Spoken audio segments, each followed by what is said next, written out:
Samantala, good news.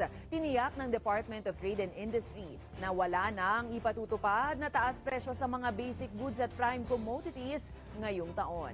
Ayon kay Trade Secretary Alfredo Pascual, nagkasundo ang 6 na mga manufacturer na huwag munang magkaroon ng dagdag presyo sa mga bilihin. Pero nakikiusap ang mga kumpanya sa DTI na baguhin na ang suggested retail price dahil sa mahal na gastos sa produksyon tulad ng raw materials, krudo, kuryente, pasahod sa kanilang manggagawa at iba pa.